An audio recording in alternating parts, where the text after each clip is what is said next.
Mets, they get a much-needed move here, inquiring the 41-year-old lefty Rich Hill in a deal for pitcher Tommy Hunter and catcher Matt Dyer here. So Rich Hill, he's been a pretty decent pitcher this season.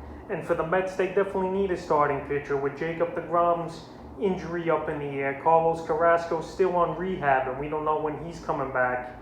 And also, them starting guys like Robert Stock and Tyler McGill, who's been pretty decent so far for this Met team. But with the injuries, the uncertainty, and they're both been being taxed over the last couple weeks here. They get Rich Hill in a deal, and obviously he's a veteran, is Hill, 41 years old, like I mentioned, and a lefty to add to the rotation here, which the Mets really don't have with David Peterson and Joey Lucchesi out for a while this season, and also Noah Syndergaard, no timetable for his return. So a lot of rumors over the last few weeks here that the Mets were looking in the starting pitching market, and it's surprising to me that a team like the Rays, who are contending and trying to make the playoffs once again this season, trade away Rich Hill, so they'll probably give someone else an opportunity here. And the only thing with Rich Hill is he don't really go deep into games at his age at this time on the season, though. Pretty decent numbers still, 95 and a third, 6-4 record, 75 hits, 41 earned runs,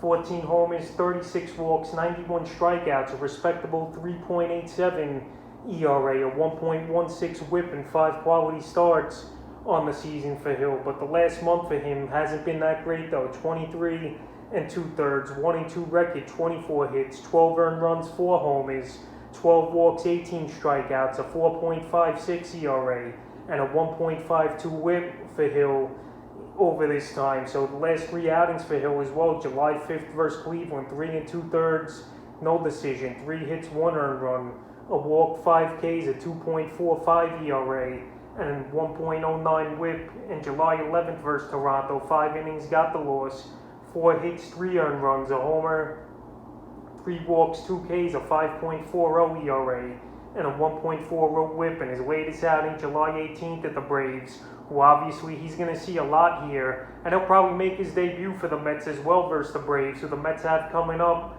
starting next week in a 5-game series with makeup games. 4 innings, no decision, 6 hits, 3 earned runs, 2 walks, 4 Ks, a 6.75 ERA, and a 2 whip. So Rich Hill, it's been tough for him over the last month, going deep into ball games. But this Met team needed a veteran, and they needed a lefty here in their rotation, and I think his fantasy stock's obviously going to go up. He's on a first-place team now in the Mets in the NL East, and obviously he don't got a tough lineups like he did, especially in the AL East, where you got tough lineups like the Yankees, the Red Sox, the Toronto Blue Jays, and even Baltimore can hit the baseball as well. This NL East, the lineups aren't that powerful this season, and especially the Braves with Ronald Acuna out for the season. So I like the move for the Mets.